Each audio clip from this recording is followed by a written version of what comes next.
ट्रिंग ट्रिंग। सुबह सुबह फोन की घंटी बजते ही अंकुर नींद से जागा।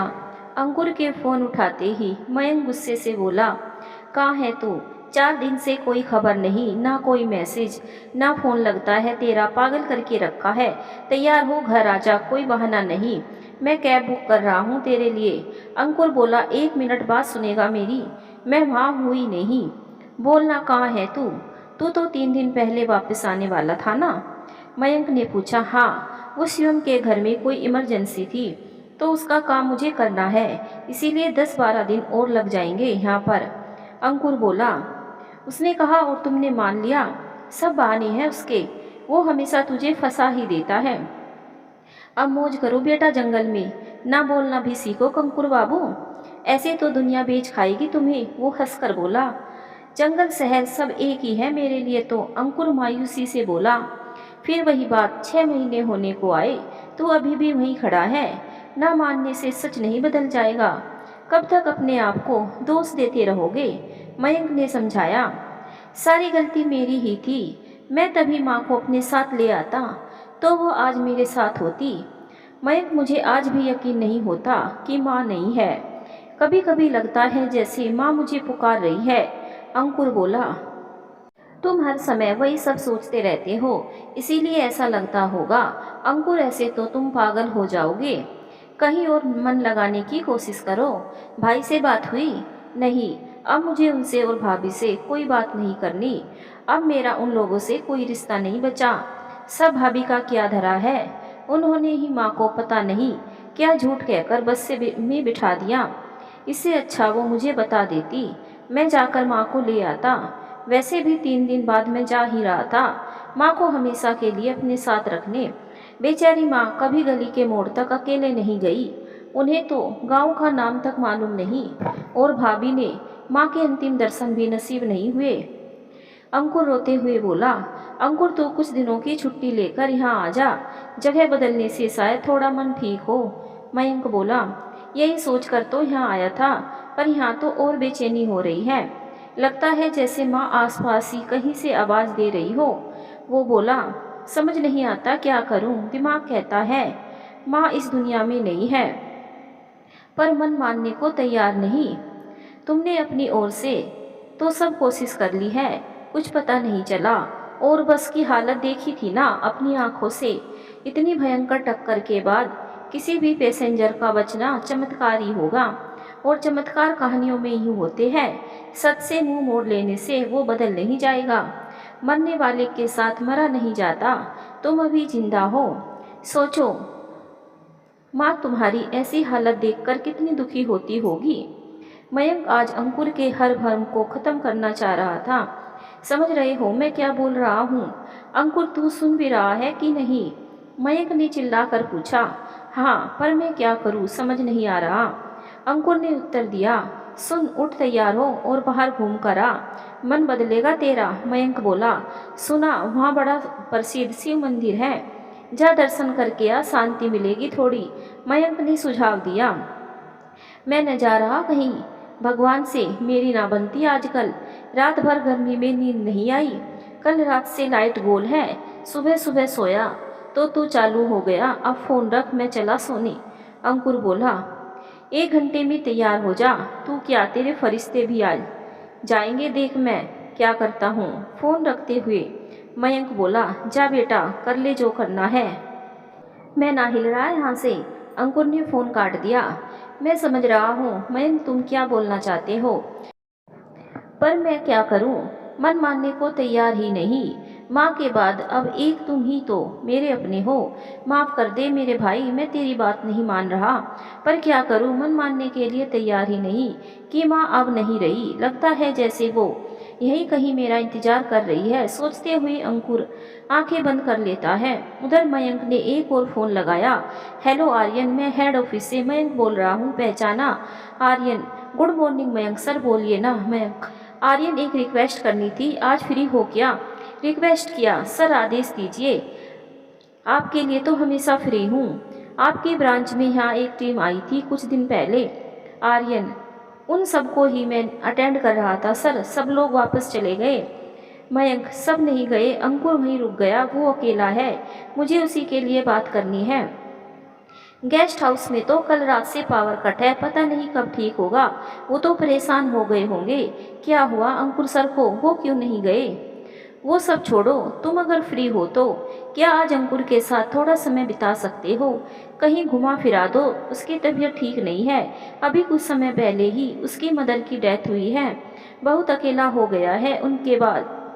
मुझे तो डर है कहीं डिप्रेशन में न चला जाए, वो इसलिए छुट्टी के दिन भी तुम्हें परेशान किया। आर्यन, समझ गया सर, आप चिंता ना करें, मैं देखता हूँ और उनके रुकने की व्यवस्था भी कहीं और करवाता हूँ। Mayank, please Aryan, it's request, वो मेरा भाई है, अब मेरे अलावा उसका दुनिया में कोई नहीं है। और सो सॉरी आर्यन, तुम्हारी छुट्टी खराब करने के लिए। आर्यन, डोंट वरी सर, मैं अभी जाता हूँ, थैंक्स आर्यन। मयंक का फ़ोन रखते ही आर्यन ने एक फ़ोन लगाया। आर्यन, सॉरी मधु, आज नहीं आ सकता, वो ऑफिस का कुछ काम है तो रुकना पड़ेगा। मधु, अरे छुट्टी के दिन कौन सा काम आ गया आपको? आर्यन, वो जो हेड ऑफिस से टीम आई थी ना, उनमें से एक अभी यहीं रुकी है तो उनको अटेंड करना है, इसीलिए। मधु मायूसी से, हद है, यहाँ सब आपका इंतजार कर रहे थे। आर्यन, क्या करूँ, मैं भी तो वही आने के लिए निकला था, पर दिल्ली से सर ने फ़ोन करके उनको अटेंड करने की रिक्वेस्ट की है, उनको मना भी तो नहीं कर सकता, समझो ना प्लीज़, ज़रूरी है। ठीक है, देख लो वहाँ का काम, पर अगली बार ऐसा मत करना। आर्यन, लव यू यार, तुम ना एकदम बेस्ट बीवी हो। मधु, समझने के लिए थैंक्स। माँ कैसी है? ठीक है, अब ज़्यादा मक्खन मत लगाओ, सब समझती हूँ, माँ ठीक है, कल फिर डॉक्टर को दिखाने जाना है, कल स्टिच कट करानी है। आर्यन, थैंक यू मधु, माँ का इतना ख्याल रखने के लिए। अगर तुम नहीं आर्यन, वो मेरी भी माँ है, उन्होंने भी तो मुझे कभी बहू नहीं माना, हमेशा बेटी जैसा प्यार दिया। तो आप हम दोनों के बीच में मत आओ, मधु ने दृढ़ता से कहा। आर्यन, ओके बाबा, तुम जानो तुम्हारी सासू माँ जाने, मुझे तो सब भूल ही गए हैं। मधु, हो गई आपकी नौटंकी चालू? अच्छा अब फ़ोन बंद करो, माँ की दवाई का टाइम हो गया, मुझे जाना है। आर्यन, ठीक है, बाद में बात करता हूँ, मिस यू जान, miss you, take take care. Phone बंद करके आर्यन अपनी मोटरसाइकिल गेस्ट हाउस की ओर मोड़ देता है। और थोड़ी देर बाद गेस्ट हाउस में। अंकुर सर, कहाँ हैं आप? आर्यन गेस्ट हाउस के दरवाजे से आवाज़ लगाते हुए अंकुर के कमरे में पहुंच गया। आप यहाँ आराम से लेटे हैं और मैं आपको सब जगह ढूंढ रहा हूँ, आर्यन बोला। आर्यन, तुम यहाँ कैसे? और मुझे अंकुर ही बोला करो भाई, छोटा हूँ उम्र में आपसे, तो प्लीज़ आप मुझे अंकुर ही बोलो, अंकुर बोला। आपको, ओ सॉरी सॉरी, तुमको लेने आया हूँ, कल से पावर कट है, अकेले परेशान हो रहे हो, कम से कम एक फ़ोन तो कर देते, तुम तो कल जाने वाले थे ना, चलो हमारे साथ, परसों से पहले पावर का कुछ नहीं होने वाला, एक तो छोटी जगह, ऊपर से त्योहार का समय, यहाँ रहे तो गर्मी में पागल हो जाओगे, आर्यन बोला। वो शिवम का कोई काम रह गया था और उसे ज़रूरी काम से घर जाना पड़ा, इसीलिए मैं रुक गया, हमें लगा थोड़ी देर में पावर आ जाएगी। अरे भाई, हमारे साथ कहाँ आप अपनी छुट्टी बर्बाद कर रहे हो, घर जाओ, अपनी फैमिली के साथ मज़े करो, अंकुर बोला। आर्यन, पहली बात तो ये है कि हमारी फैमिली गई है गांव, तो यहाँ हम अकेले हैं, और दूसरी बात, तुम यहाँ हमारे मेहमान हो, तो अब हमारी बात मानो और चलो हमारे साथ, हम अपना सैर घुमाते हैं, बस 10 मिनट रुको, मैं अभी आया, बोलकर अंकुर नहाने चला गया। और आर्यन ने मोबाइल पर एक मैसेज लिखा, सालू, हमारे एक ऑफिसर घर आ रही है हमारे साथ, और भाभी तुम्हारी है नहीं, तो प्लीज़ खाना बना देना, हम दो ही हैं, 2-3 बजे तक घर पहुंच जाएंगे, हो जाएगा ना तब तक?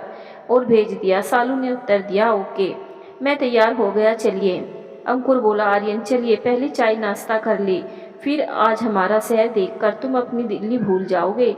दोनों आर्यन की मोटरसाइकिल पर बैठकर निकल पड़े, पहले शिव मंदिर चलते हैं, फिर झरना घूमेंगे, आर्यन ने बताया। झरना चलते हैं, मंदिर नहीं जाना मुझे, अंकुर बोला, पर वहाँ से आते आते मंदिर बंद हो जाएगा, आर्यन ने बताया। कोई ना, मंदिर फिर कभी चले जाएंगे, अंकुर बोला। आर्यन ने गाड़ी कच्चे रास्ते की ओर मोड़ दी और बोला, अच्छे से पकड़कर बैठ जाओ, ऊंचे नीचे रास्तों पर हिचकोले खाती मोटरसाइकिल चल पड़ी। ऐसे ही चले तो दिल्ली के अपने आप को भूल जाऊंगा। अंकुर हंसते हुए बोला, यहाँ रोड नहीं बनी, यहाँ की रोड ऐसी ही होती है। ये तुम्हारी दिल्ली नहीं है जहाँ सब जगह 4 वे लाइन हो। चिंता मत करो, हम तुम्हें कुछ भूलने नहीं देंगे। पहुंच ही गए। आर्यन गाड़ी रोकते हुए बोला, और वो उधर देखो, सामने की पहाड़ी से ऊंचाई से गिरती नदी खूबसूरत झरने का रूप ले रही थी। ऊंचाई से नीचे आने के कारण पानी तेज आवाज के साथ साथ सफेद झाग भी बना रहा था। पहाड़ के नीचे नदी का चौड़ा पाट, आसपास की हरियाली और बहती हवा, बहुत ही सुंदर दृश्य था। वाह कितना सुंदर है। अपने दोनों हाथों को फैलाकर सुंदर जलप्रपात की हवा में उड़ती पानी की नन्ही नन्ही बूंदों को समेटता हुआ अंकुर चिल्लाया, कितनी ताजगी है यहाँ, मजा आ गया। Wow, such a beautiful palace. Thank you so much Aryan, यहाँ लाने के लिए। कहा था ना दिल्ली भूल जाओगे, हंसते हुए आर्यन बोला। अंकुर दौड़कर आगे जाकर बच्चों जैसे पानी से खेलने लगा। बस यहीं बैठ जाओ, आगे नहीं, आगे गहरा है। आर्यन ने पकड़कर अंकुर को पास बैठा लिया। बस थोड़ा आगे। अंकुर ने जिद की। नहीं, आर्यन ने सख्ती से मना कर दिया। वो मुंह बनाकर बैठ गया। आर्यन ने हंसकर उस पर पानी उछाल दिया। दोनों बच्चे बनकर एक दूसरे को पानी से भिगोने लगे। हंसते चिल्लाते दोनों बहुत देर मस्ती करते रहे। फिर थककर पानी में पैर डालकर वहीं बैठ गए। घर से इतना पास होने के बाद भी यहाँ 3 साल बाद आया हूँ, बचपन याद आ गया। आज आर्यन घास पर लेटता हुआ बोला, गांव में हम लोग ऐसे ही मस्ती करते थे। आज बहुत सालों बाद पानी से खेला है। अंकुर, तुम्हारे साथ मजा आ गया। छोटे की याद आ गई, उसके साथ ऐसे ही मस्ती करते थे। वो अपने साथ सब ले गया। आर्यन की आवाज़ की मायूसी अंकुर से छुप न सकी। कहाँ है वो अभी, कितना छोटा है? अंकुर ने उत्सुकता से पूछा। तुम्हारी उम्र का ही है। वो विदेश में नौकरी करता है, वहीं मन लग गया उसका। कुछ समय पहले वहीं शादी भी कर ली। कहता है अब वापस नहीं आएगा। आर्यन ने उदास होकर बताया। आपकी बात होती है उससे? अंकुर ने पूछा। आर्यन ने नाम में सिर हिला दिया। क्यों, नंबर दीजिए जरा उसका। अपना फ़ोन निकालते हुए अंकुर बोला, नहीं बात करनी है मुझे उससे। वो बोला, ठीक है ना, आप मत बात करना, नंबर तो दो। अंकुर ने आर्यन के मोबाइल में नंबर लेकर वीडियो कॉल लगा दिए। 2-3 रिंग के बाद फ़ोन लग गया और कुछ देर की खामोशी के बाद एक आवाज़ आर्यन को सुनाई दी, दादा। दादा, कुछ तो बोलो, डांट ही लो, पर कुछ बोलो तो। वो सिसकने लगा। छोटे, कैसा है तू? आर्यन से ज़्यादा देर तक चुप नहीं रहा गया। वो बोल पड़ा। अंकुर ने फ़ोन आर्यन को दिया और कुछ दूर चला गया। दोनों भाई थोड़ी देर तक बात करते रहे। सारे गिले शिकवे दूर हो गए। आर्यन अंकुर के पास आया और खुशी से बोला, अंकुर भाई, ये एहसान उधार रहा। तुमने आज मुझे मेरा छोटा भाई लौटा दिया। भाई भी बोल रहे हो और एहसान की बात भी कर रहे हो। एक बार मुझे अपना छोटा भाई समझकर गले लगा लो, सब बराबर हो जाएगा। अंकुर बोला। तो आ जाओ मेरे छोटे, बाहें फैलाकर आर्यन बोला। और भाई बोल, अंकुर भी उसे गले लग गया। दोनों की आंखों में नमी उतर आई। थोड़ी ठंडक अंकुर के कलेजे को भी मिल गई। अब निकला जाए घर के लिए, बहुत देर हो गई, अब भूख भी लगने लगी है। आर्यन घड़ी देखते हुए बोला। दोनों कच्चे पक्के रास्ते से होते हुए घर पहुंच गए। बस्ती से थोड़ी दूर एक बड़े से मकान के आगे आर्यन ने मोटरसाइकिल रोकी, गेट खोला और गाड़ी अंदर खड़ी कर दी और ताला खोलकर बोला, आओ। सॉरी अंकुर, धर्मपत्नी जी गांव गई हैं, तो जरा घर का नक्शा बिगड़ा हुआ है, तुम बैठो। आप बेकार परेशान हो रही है। चलिए किसी होटल में चलकर खाना खाते हैं। अंकुर संकोच से बोला, खाना तो बन गया होगा, वॉशरूम इस तरफ है, तुम फ्रेश होकर आओ, तब तक खाना लग जाएगा, मैं अभी आया। बोलकर आर्यन पलट ही रहा था कि सामने से आवाज आई। आर्यन, दादा खाना लगा दे। हाँ, मैं बस तुझे ही बुलाने आ रहा था। बन गया सब, लगा दे जल्दी से, बड़ी भूख लग गई। आर्यन बोला। सालू सब तैयार है, अभी लेकर आई। आपको बड़ी देर हो गई आने में, झरना दिखाने ले गया था, वहाँ समय का पता ही नहीं चला। तू खाना ला, तब तक मैं प्लेट रखता हूँ। आर्यन बोला। अरे तुमने तो सब लगा कर रखा है, बस खाना गर्म करके लाती हूँ। बोलकर वो बाहर चली गई। तब तक मैं भी फ्रेश हो जाता हूँ, आर्यन बोला।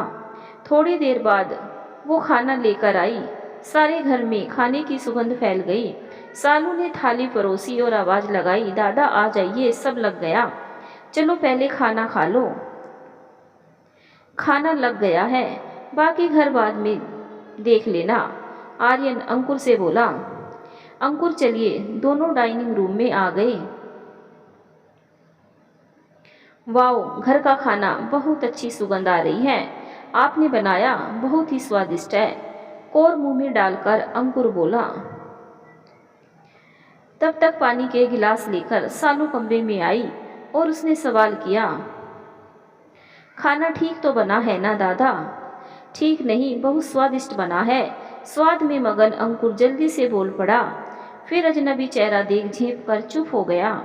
सालू भी अचकचा गई। अंकुर, ये है हमारी बहन अनोखी, खाना इसने ही बनाया है। ये यहाँ केंद्रीय विद्यालय में टीचर है। और सालू, ये है अंकुर, हेड ऑफिस से ब्रांच ऑडिटिंग के लिए आई है। खाना बहुत अच्छा बना है, आर्यन बोला। अंकुर ने सामने देखा। मध्यम कद, गेहुआ रंग, घने काले बाल और गहरी काली आंखों वाली लड़की खड़ी थी, जिसके चेहरे की मोहक मुस्कान में वो खो सा गया। दोनों ने एक दूसरे को हेलो बोला और वो वहीं बैठ गई। खाना बहुत अच्छा बना है। अरसे बाद घर का खाना खाया है। आज मेरे कारण आपकी छुट्टी खराब हो गई, अंकुर संकोच से बोला। नहीं, ऐसा कुछ बड़ा काम नहीं था। आज स्कूल भी नहीं था, तो वैसे भी फ्री ही थी, सालू बोली। खीर बहुत ही अच्छी बनी है। माँ के हाथों का स्वाद है इसमें, भीगी आंखों से अंकुर यादों में डूबता हुआ बोला। वाकई खीर बहुत बढ़िया बनी है, कुछ अलग स्वाद है इसमें। टेबल से उठते हुए आर्यन बोला। माँ ने बनाई है। रोटी का डब्बा बंद करते हुए वो बोली। माँ ने गैस पर कैसे? आर्यन ने हैरानी से पूछा। नहीं दादा, चूल्हा जलाया था, भाभी से पूछकर उसी पर बनाई, सालू बोली। क्या जरूरत थी ये सब करने की? आग लग जाती तो? दोनों अकेले थे घर में। आर्यन नाराज हुआ।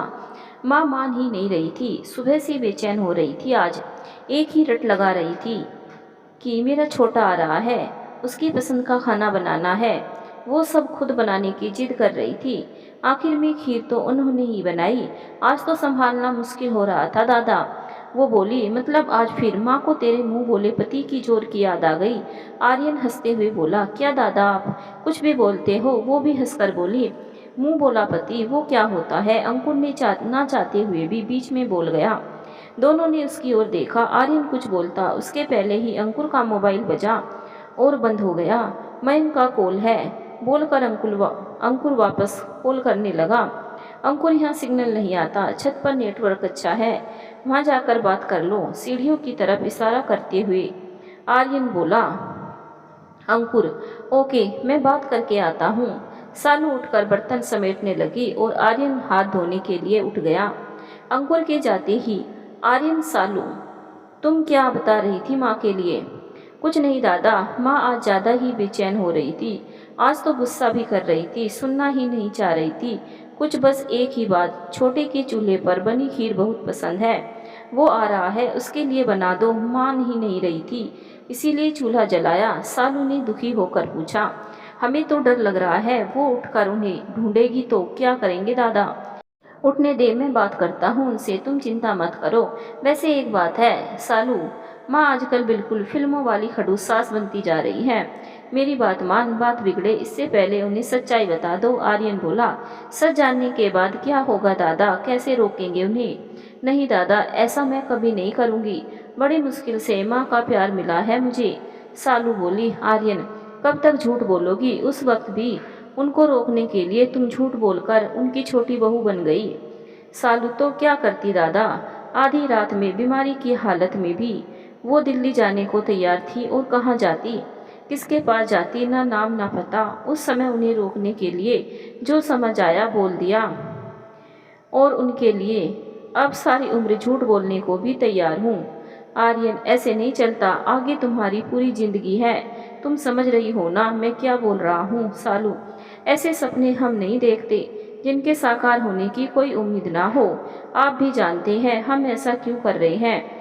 दादा, हम ऐसे ही बहुत खुश हैं। अब तो हमारे साथ माँ भी है, और शादी परिवार, मैं कराऊंगा तेरी शादी, आर्यन बोला। नहीं दादा, दुनिया चाहे चांद पर पहुंच जाए, पर शादी के लिए आज भी खानदान देखा जाता है। यहाँ तो कोई है ही नहीं। खानदान का क्या बोलेंगे, कौन थामेगा? सब जानने के बाद मेरा हाथ सालू तेज आवाज में बोली, क्या कमी है तुझ में? पढ़ी लिखी है, अच्छी खासी सरकारी नौकरी करती है, इतना अच्छा तेरा स्वभाव है, सुंदर है, घर के सब काम कितनी कुशलता से करती है, मुझे तो कोई कमी नजर नहीं आती तुझ में। आर्यन बोला, आप मुझे अपना मानते हैं इसीलिए ऐसा बोल रही हैं, बस नौकरी ही है जिसके कारण कोई शादी करेगा। लालच की नींव पर रिश्ते बनाने के लिए हम तैयार नहीं दादा। वो धीरे से बोली, ऐसा कुछ नहीं है, सब एक से नहीं होते, भगवान सबकी जोड़ी बनाकर भेजता है, देखना तेरे लिए भी कोई खरे सोने से दिल वाला बनाया होगा। आर्यन बोला, बेकार सपने मत दिखाओ इन आंखों को दादा, टूटे हुए सपनों के टुकड़े बहुत चुभते हैं। बड़ी मुश्किल से उस सच को स्वीकार करके आगे बढ़ी हूँ, अब फिर किसी फरेबी के जाल में नहीं फंसना मुझे। सालू बोली, सब उस आकाश जैसे लालची नहीं होते, याद है ना? मैंने तो पहली बार ही उससे मिलने के बाद तुझे बता दिया था। आर्यन कुछ याद करते हुए बोला, सालू उसी के बाद तो मैंने उसके बारे में पता किया और सच्चाई सामने आई।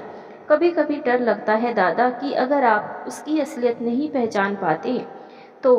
ऐसे कैसे नहीं पहचान पाता? बहन माना है तुझे, तेरे ऊपर आने वाले खतरे को पहले मुझसे दो दो हाथ करने होंगे। कुछ ज़्यादा फिल्मी नहीं हो गए आप दादा? हंसते हुए सालू बोली।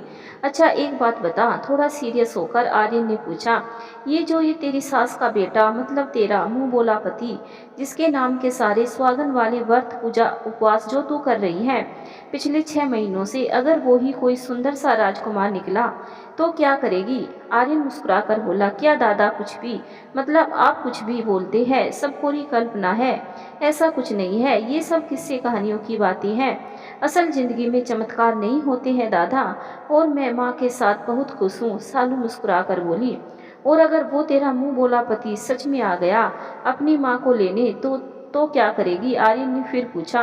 तो मैं खुशी खुशी माँ को उनके साथ भेज दूंगी, पर दादा ऐसा कुछ नहीं होगा, नहीं, हम दोनों की हालत एक सी है। मुझे मेरे खानदान वालों ने माँ बाप के मरने के बाद अनाथ आश्रम छोड़ दिया था और माँ को उनके ही बच्चे छोड़ गए, आप समझे नहीं अब तक? सालू ने सवाल किया। इससे इनकार में सिर हिला दिया। माँ खोई नहीं है, उसको जानबूझकर गुमराह किया है।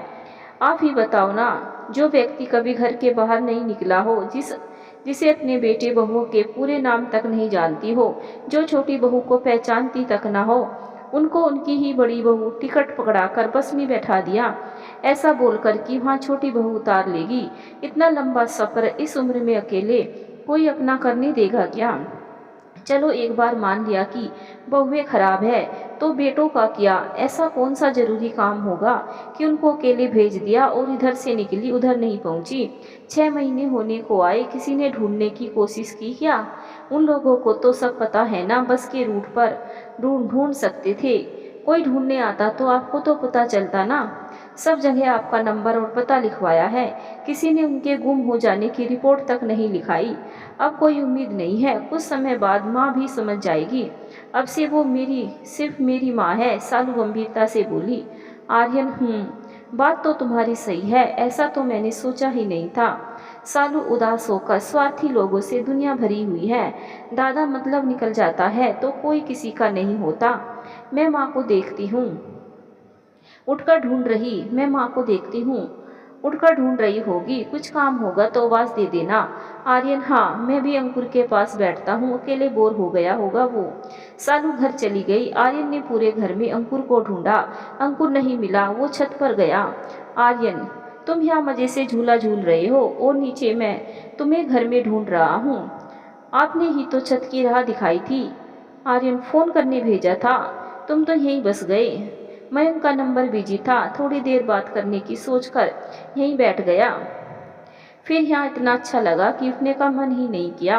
बहुत ही खूबसूरत सजाया है आपने छत को, हरियाली, फूलों की खुशबू, झूला, दीवारों पर सुंदर सी पेंटिंग, इतना सब तो दिल्ली के घरों में सोच भी नहीं सकते। मैं तो सोच रहा हूँ अपनी बदली यहीं करा लेता हूँ, एक अलग सा ही सुकून है यहाँ की हवा में, जैसे कोई बहुत अपना एकदम पास हो। प्यार हो गया है इस जगह से मुझे तो।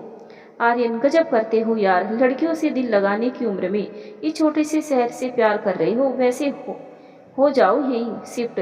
पास में ही मकान दिला देंगे, अच्छा साथ हो जाएगा, कोई आता नहीं था यहाँ यहाँ तक जब मैं यहाँ रहने आया। शुरू शुरू में तो मधु भी यहाँ नहीं रहना चाहती थी, फिर जब से सालू यहाँ रहने लगी तो उसको साथ भी मिल गया और उसका मन भी लग गया। यहाँ सब दोनों ने मिलकर सजाया है। अब तो यहाँ से जाना ही नहीं चाहती, दोनों साथ साथ ही स्कूल जाती आती जाती है, तो मुझे भी कोई चिंता नहीं रहती। चलो तुम्हें कुछ और दिखाता हूँ, उधर चलो। आर्यन अंकुर को छत पर बने छोटे से कमरे की छत दिखाते हुए बोला, ऊपर चलो जरा। छोटी छत की सीढ़ियाँ चढ़ते हुए अंकुर ने सवाल किया, आपको यहाँ कितने साल हो गए? पहली पोस्टिंग यहीं हुई थी, घर 100 किलोमीटर दूर है यहाँ से, इसीलिए यहाँ ज्वाइन किया। पहले पहले तो मन नहीं लगता था, फिर शादी हुई, मधु आई, धीरे धीरे कब 5 साल निकल गए पता ही नहीं चला। 2 साल पहले घर भी खरीद लिया, अब तो कहीं जाने का मन ही नहीं करता। आर्यन सीढ़ी चढ़ते हुए बोला। ऊपर पहुंचकर आर्यन बोला, यहाँ से देखो। अंकुर ने घूमकर चारों ओर देखा। 2-4 मकान के अलावा दूर तक हरे भरे खेत, खुला होने के कारण दूर की पहाड़ियाँ साफ साफ नजर आ रही थी। अभी थोड़ी देर बाद यहाँ से सूर्य अस्त होते हुए देखना, तुम्हें हिल स्टेशन वाली फीलिंग आएगी, आर्यन ने बताया। वाकई बहुत सुंदर जगह है, यहाँ तो किसी का भी मन लग जाए। अरे वाह, आप भी चांद सितारे देखते हैं? बगल में रखे टेलीस्कोप को छूते हुए अंकुर बोला, एकदम लेटेस्ट मॉडल है, यहाँ कैसे मिल गया ये? हमसे नहीं देखे जाते चांद सितारे, ये तो सालू का जुनून है। अंकुर हंसते हुए, अरे वो देखो, वो रहा ध्रुव तारा। वैसे ये टेलीस्कोप कहाँ से लिया? काफ़ी महंगा होगा। सालू लेकर आई है, दिल्ली जाकर पूरे 2 साल की बचत करके लिया है। स्कूल के बाद कोचिंग सेंटर में भी पढ़ाने जाती है। पागल है लड़की बिल्कुल। कहाँ इस उम्र में लड़कियां गहने कपड़े बनवाती है, और वो पैसा बचा बचा कर इसे खरीद लाई है, और आधी रात तक अंधेरे में बैठी पता नहीं क्या देखती रहती है। आर्यन ने अंकुर को बताया, इतने छोटे से शहर में कोई टेलीस्कोप वाला होगा, मैंने कभी नहीं सोचा था। ग्रेट आर्यन भाई, वैसे कौन सा सब्जेक्ट पढ़ाती है वो? अंकुर ने पूछा। फिजिक्स पढ़ाती है हायर क्लास को। तुमको भी सितारे ढूंढने देखने का शौक है क्या? आर्यन ने पूछा। हाँ थोड़ा बहुत, जब कॉलेज में पढ़ता था तब, पर फिर दिल्ली शिफ्ट हो गया। ऑफिस के काम से समय ही नहीं मिलता, और ऑफिस के बाद रोटी पानी में ही सारा समय चला जाता है। अंकुर मायूसी से बोला, मेरी सलाह मानो तो कोई अच्छी सी लड़की देखकर शादी कर लो, जिंदगी आसान हो जाएगी। आर्यन हंसते हुए बोला, जिंदगी आसान नहीं, बवाल हो जाएगी। अच्छी लड़कियां भगवान ने बनानी बंद कर दी है आजकल। मुझे तो दूर ही रहना है इन झमेलों से, मैं अकेले ही खुश हूँ। अंकुर बोला, अरे इतनी नाउम्मीद भी मत करो, अभी भी बनाते हैं भगवान अच्छी लड़कियाँ, कोई तो बनाई ही होंगी ईश्वर ने तुम्हारे लिए भी। कहो तो हम ही ढूंढ दे कोई तुम्हारे लिए। वैसे कैसी लड़की पसंद है तुम्हें? आर्यन ने पूछा। कभी कुछ सोचा ही नहीं, जो माँ को पसंद आती वह मेरी भी पसंद होती, जो उनके साथ उनकी बेटी बनकर रहती, उनका अच्छे से ख्याल रखती, बस इतना ही बहुत था मेरे लिए। पर अब जब माँ ही नहीं है तो ये सब बातें बेमानी है। बोलते हुए अंकुर की आंखों में नमी उतर आई। मयंक सर ने बताया तुम्हारी माँ के बारे में, घर में और कौन कौन है? आर्यन ने सवाल किया। कोई भी नहीं, माँ के बाद मैं बिल्कुल अकेला हूँ, अब बस मयंक ही मेरा परिवार है, अंकुर ने जवाब दिया। और मैं भी तो हूँ ना, आज सुबह ही तो बड़ा भाई बोला था मुझे, इतनी जल्दी भूल गए? मेरे छोटे अंकुर के कंधे पर हाथ रखता हुआ आर्यन बोला, आपको कैसे भूल सकता हूँ, मयंक तो खड़ूस है, डांटते रहता है, आप तो अच्छे वाले बड़े भाई हो, जो नखरे उठाया करते हैं वो वाले। देखो ना सुबह से कैसे परेशान हो रहे हो मेरे लिए, आपसे तो लगता है कोई पिछले जन्म का नाता है, आपके साथ तो जैसे बचपन वापस आ गया है। आर्यन का हाथ पकड़कर अंकुर बोला, तुम्हें देखकर मुझे भी अपना छोटा भाई याद आ गया था, गेस्ट हाउस में सुबह, और देखो तुम्हें भी वही फीलिंग आई। पक्का कोई पुनर्जन्म का चक्कर है, अंकुर आर्य हंसते हुए बोला। तो अंकुर भी झिलमिलाती आंखों से हंसने लगा। तभी नीचे वाली छत से आवाज आई, दादा आप लोगों की चाय। नीचे झूले के पास टेबल पर ट्रे रखती हुई सालू बोली। आर्यन, चलो अंकुर, नहीं तो चाय ठंडी हो जाएगी। सालू, देख अंकुर को भी तेरी तरह अंधेरे में आसमान देखने का शौक है। आर्यन की बात सुनकर सालू ने मुस्कुराकर अंकुर को देखा और चाय का कप उसकी ओर बढ़ा दिया। सिर्फ 2 कप, तुम्हारी चाय कहाँ है? बहू रानी बनकर कहाँ चली सवारी? सालू को देखकर आर्यन ने पूछा। सालू माँ के साथ नीचे बरामदे में माँ के पास रखी है हमारी चाय, वो तैयार होकर बैठी है मंदिर जाने के लिए। दादा रात को खाने में क्या बना दे? आर्यन, अरे हाँ, आज की संडे क्लास तुम्हारी होगी ना, और फिर तुम दोनों का मौज मस्ती का टाइम है ना। खाने की चिंता मत करो, आज बड़े हलवाई के छोले भटूरे और काजू कतली खिलाएंगे अंकुर को। तुम लोगों के लिए भी पैक करा कर लेते आऊँगा। सालू, छुट्टी वाले दिन ही तो शाम उनके साथ रहती हूँ, बाकी दिन तो घर आते आते रात हो जाती है। दादा, हम लोगों का मत लाना, हम भी वहीं कुछ खा लेंगे। आर्यन, ओके, तुम यहाँ रुको, मैं माँ के साथ बैठता हूँ थोड़ी देर। सुबह से मिला ही नहीं उनसे। अंकुर, मैं अभी आया थोड़ी देर में। सालू को अपना कप पकड़ाकर आर्यन नीचे चला गया। वो कप लेकर मजबूरी में वहीं छोटी छत की सीढ़ियों पर बैठ गई। कुछ देर दोनों खामोश रहे। सालू जी, संडे क्लास में कुछ समझा नहीं? अंकुर ने पूछा। हर संडे को मंदिर में हम मधु भाभी और कुछ टीचर्स मिलकर बड़ी उम्र के लोगों को लिखना पढ़ना और कुछ जनरल अवेयरनेस की बातें सिखाती है, और कुछ उनके अनुभव से हम लोग भी सीखते हैं। आज की क्लास लेने का हमारा नंबर है, सालू ने अंकुर को बताया। अंकुर, यह तो बड़ी अच्छी बात है। आप क्या पढ़ाने वाले हो आज? वही पहले सबसे कुछ बातें करेंगे, फिर उसी में से कोई बात लंबी चली जाएगी। कुछ वो सब बताएंगे, कुछ हम, और हो जाएगी पढ़ाई। सब बातें किताबों में नहीं लिखी होती, सालू बोली।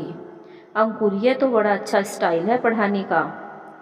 पता भी नहीं लगा और पढ़ाई भी हो गई। सालू हल्का सा मुस्कुरा कर बोली, ऐसा करने से सबकी रुचि बनी रहती है। अंकुर, आपको एस्ट्रोनॉमी में इंटरेस्ट है?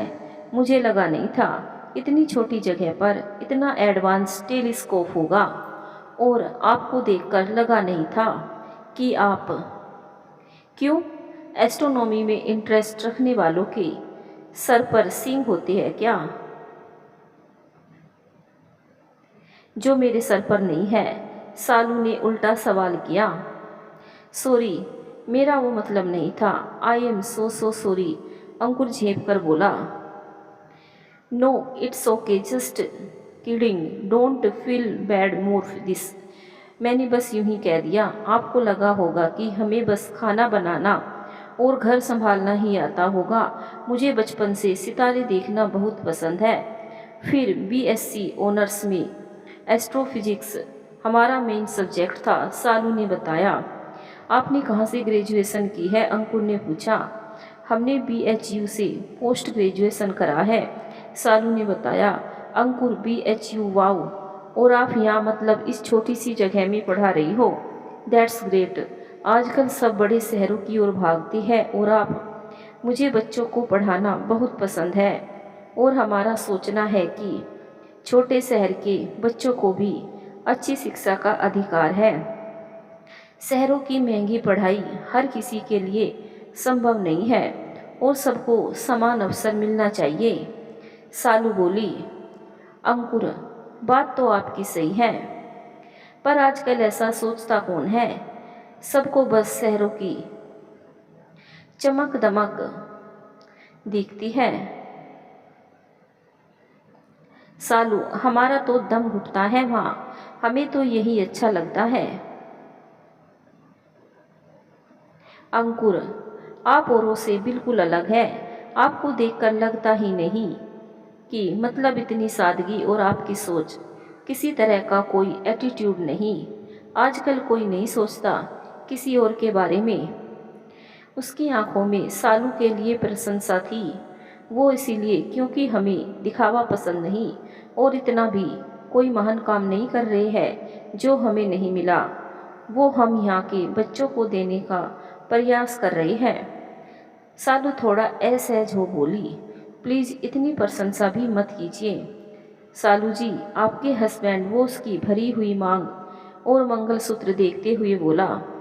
जी, वो दिल्ली में रहते हैं, ऑफिस के काम से अधिकांश बाहर ही रहते हैं। वो जल्दी से बोली। अंकुर, दिल्ली में कहाँ, मैं भी वहीं रहता हूँ। उन्होंने अभी नए मकान में शिफ्ट किया है। उसका पता हमारे पास नहीं है। वो साफ झूठ बोल गई। क्या क्या काम करते हैं वो? अंकुर ने सवाल किया। अब तो हमें चलना चाहिए, माँ इंतजार कर रही है। देर हो जाएगी, चलती हूँ, उसने बात वहीं खत्म की और कप समेट कर नीचे चली गई। अंकुर वहीं झूले पर बैठ विचारों में गुम हो गया। वो थोड़ी सी देर में उसके दिलो दिमाग पर कब्जा कर गई थी। एक गहरी सांस लेकर अंकुर बोला, लक्की मैन, माँ को आप बहुत पसंद आती। कौन किसको पसंद आ गई? छत पर आते हुए अंकुर की बात सुनकर आर्यन ने पूछा। अंकुर, कुछ नहीं, बस ऐसे ही, अब हमें भी चलना चाहिए। पता करो ना आर्यन भाई, लाइट आ गई क्या गेस्ट हाउस में? आर्यन गेस्ट हाउस में फ़ोन लगाने लगा। अंकुर झूले से उठकर छत के किनारे पर आ गया। उसने देखा घर के पास वाली सड़क पर सालू स्कूटी पर अपनी सास को लेकर जा रही है। वो दूर तक उन दोनों को देखता रहा। क्या देख रहे हो? रात के लिए तो लाइट आ गई गेस्ट हाउस में, सुबह फिर चली जाएगी। आर्यन की आवाज़ से अंकुर की तंद्रा भंग हुई। वो बोला, कुछ नहीं, वो सालू जी अपनी मदर इन लॉ की बहुत केयर करती हैं। माँ बेटी का रिश्ता है दोनों में। आर्यन बोला। अंकुर, चले फिर, कल ऑफिस भी है। दिन भर हो गया, मुझे गेस्ट हाउस छोड़ दो, फिर आप भी आराम करो। आर्यन, कोई ठिकाना नहीं है, लाइट फिर चली गई तो एक काम करती है, सामान यहीं ले आती है। अंकुर, उसकी ज़रूरत नहीं है, मैं वहीं ठीक हूँ। रात को सोना ही तो है, सारा दिन तो ऑफिस में रहना है, क्यों परेशान होते हो? आर्यन, मुझे क्या परेशानी, उल्टा रात में लाइट चली गई तो तुम परेशान होगे। मान लो मेरी बात, यहाँ दिक्कत है तो किसी होटल में कमरा देख लेते हैं, पर वहाँ मत रुको। अंकुर, यहाँ रुकने में मुझे कोई दिक्कत नहीं है, बल्कि आप परेशान हो जाओगे। क्यों, मुझे तुम्हें कोई लोरी सुनाकर सुलाना है क्या? जो दिक्कत है, कमरा खाली है, बिस्तर लगा है, जाओ जाकर सो जाओ। सुबह 7 में ऑफिस चले चलना, कोई अलग से कुछ नहीं करने वाला। आर्यन बोला। पक्का ना, कोई परेशानी नहीं होगी आपको? वैसे भी आप आज का सारा दिन मेरे साथ रहे तो आपके कोई और काम तो हुए ही नहीं? अंकुर ने पूछा। आर्यन, अब लिख कर दूँ क्या कि कोई परेशानी नहीं है मुझे तुम्हारे यहाँ रुकने से? अच्छा, तुम्हें चाय बनानी आती है क्या? तो कल से सुबह की चाय तुम बना देना। मधु के जाने के बाद सबसे बकवास काम सुबह के लिए चाय बनाना लगता है। नाश्ता खाना तो मैं बाहर कर लेता हूँ, पर सुबह की चाय तो बनानी ही पड़ती है। अंकुर, डन, मैं नाश्ता भी बना लेता हूँ। आर्यन, ठीक है, फिर चलो तुम्हारा सामान लेकर आते हैं, फिर आज तुम्हें यहाँ के फेमस छोले भटूरे टेस्ट कराते हैं। दोनों तैयार होकर गेस्ट हाउस जाते हैं, वहाँ से सामान लाकर घर पर रखते हैं, फिर आशीर्वाद हलवाई की दुकान पर पहुँच जाते हैं।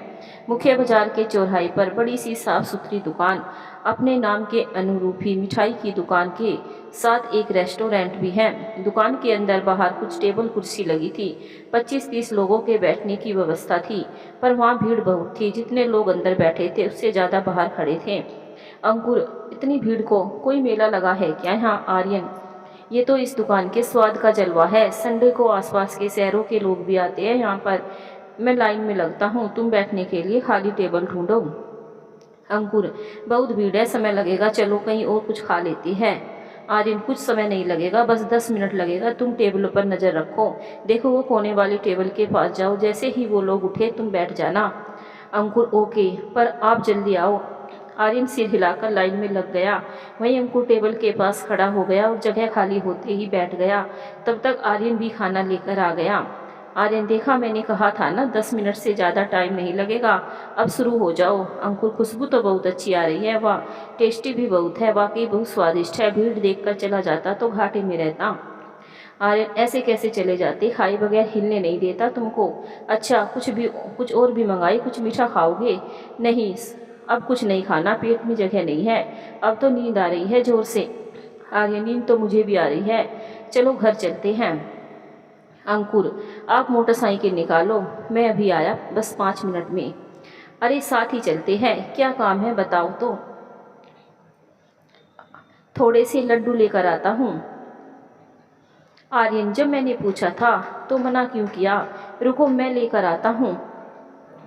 अंकुर, तब मन नहीं हो रहा था, अब लड्डू देखकर मन कर रहा है, कल खाएंगे। आप जब तक गाड़ी निकालोगे मैं आ जाऊंगा। अंकुर दुकान के अंदर चला गया और आर्यन बाहर गाड़ी निकाल कर ले आया। तभी उसे किसी ने पुकारा, आकाश कैसे हो आर्यन बाबू, सब बढ़िया?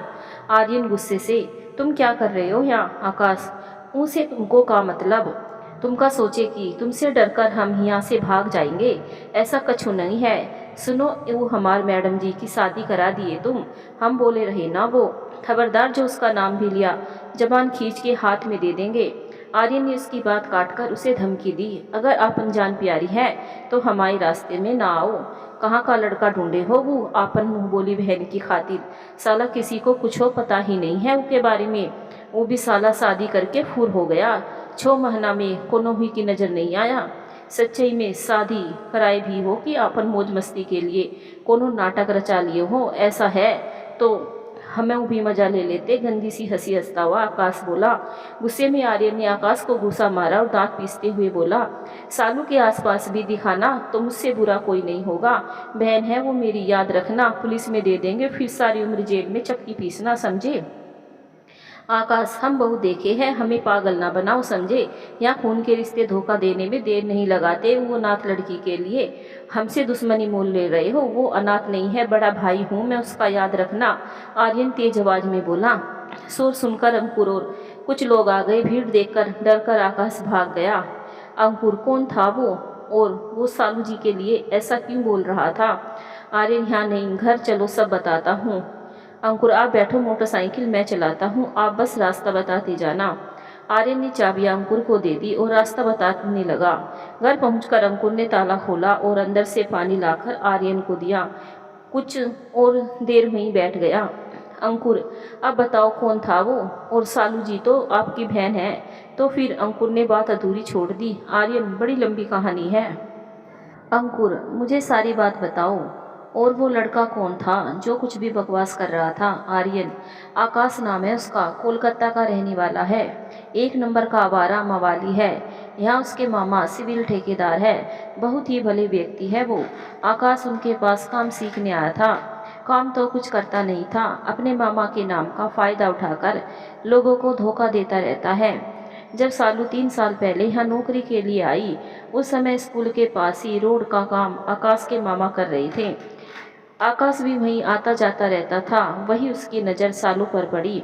सीधी सादी सरकारी नौकरी वाली अकेली लड़की, बस वो पड़ गया सालू के पीछे। सालू से दोस्ती करने के लिए उसके आसपास घूमता, खुद की स्कूटी खराब करता और फिर स्कूटी ठीक कराकर उसके सामने अच्छा बन जाता। सालू के सामने सबकी मदद करता, शराफत का ढोंग करता। कुछ समय बाद सालू भी उस पर विश्वास करने लगी। उसने सालू को अपने झूठे प्यार में फंसाकर शादी तक के लिए तैयार कर लिया था। सालू से शादी वो सिर्फ उसके पैसों पर ऐश करने के लिए कर रहा था, पर भगवान की कृपा से वो अपने इरादों में कामयाब होता। इसके पहले मधु और सालू की दोस्ती हुई। मधु ने सालू को आकाश के साथ देखा और उसे आकाश की सच्चाई बता दी, क्योंकि जब आकाश अपने चाचा के साथ हमारे घर पर छत का काम करने आया था, तब मधु ने उसकी हरकतें देखी थी। मधु के सावधान करने पर सालू ने आकाश से दूरी बना ली और शादी की बात टालने लगी।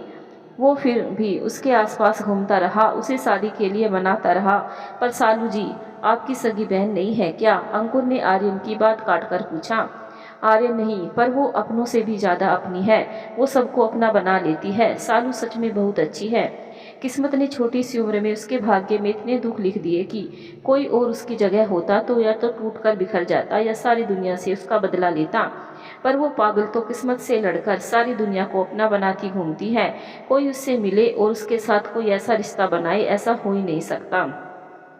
जब वो 10 साल की थी तब उसके पेरेंट्स और बड़े भाई की एक एक्सीडेंट में डेथ हो गई। उसके बाद उसके रिश्तेदारों ने उसे अनाथालय में छोड़ दिया। वहीं से उसने मेहनत करके स्कॉलरशिप में सारी पढ़ाई की और नौकरी करने लगी।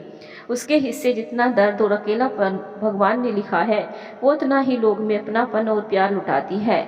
उसको अपनों ने ही उसे ठुकरा दिया, और वो है कि गैरों को भी अपना बना लेती है। किसी अनजान व्यक्ति को भी दर्द में नहीं देख सकती और अपनी परवाह किए बगैर सबकी मदद करती है। सबका दर्द अपने अंदर समेटकर सबको खुशियाँ देती है। मेरी बहन अंकुर। फिर वो और आप कैसे मिले? आर्यन, जब हम लोग इस मकान में शिफ्ट हुए थे, मधु की नई नई नौकरी लगी थी। उसी समय मेरी माँ के घुटने के ऑपरेशन के कारण मैं माँ पापा के साथ दिल्ली गया था। मधु ने तभी स्कूल में पढ़ाना शुरू किया था।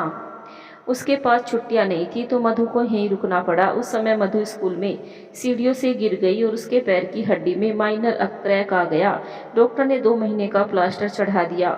यहाँ वो अकेली थी, यहाँ किसी को जानती भी नहीं थी। मैं भी नहीं आ सकता था तब।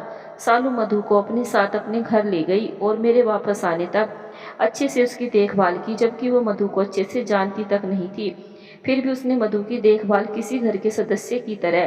तब से दोनों बहुत अच्छी सहेलियां बन गई और कभी कभी सालू हमारे घर भी आने लगी। तब सालू स्कूल के पास ही रहती थी। सब अच्छा चल रहा था। गांव पास होने के कारण हम लोग पर्व त्योहार पर घर चले जाते थे। कभी मुझे छुट्टी ना होती तो मधु अकेले चली जाती थी। ऐसे ही एक बार तो गांव चली गई और स्कूल के कुछ जरूरी पेपर्स घर पर ही भूल गई। जब उसे याद आया तो मधु ने मुझे वो पेपर सालू के घर देकर आने को बोला। तब हमारी बहुत कम बात होती थी। मुझे शाम को अकेले किसी लड़की के घर जाना अजीब लग रहा था, पर पेपर्स जरूरी थे तो मधु के बहुत कहने पर मैं उसके घर पहुंचा। घंटी बजाई, बहुत देर तक किसी ने दरवाजा नहीं खोला। तभी मुझे अंदर से कुछ अजीब सी आवाज़ें सुनाई दी। मुझे कुछ गलत होने का अंदेशा हुआ। मेरे हल्के से धक्के से दरवाज़ा खुल गया। मैं अंदर की ओर भागा। वहाँ देखा आकाश सालू के साथ जबरदस्ती करने की कोशिश कर रहा था। उसने सालू के हाथ पैर पलंग से बांधे हुए थे और उसके मुंह पर भी कपड़ा बांध रखा था जिससे आवाज़ बाहर ना आए। अगर उस दिन मैं वक्त पर नहीं पहुंचता तो अनर्थ हो जाता। बोलते हुए आर्यन की आंखों से आंसू बहने लगे। वो चुप हो गया। अंकुर ने आर्यन को पानी दिया। पानी पीकर आर्यन कुछ शांत बैठ रहा। फिर बोला, उस दिन मैंने आकाश की बहुत धुलाई की और सालू को घर लेकर आ गया।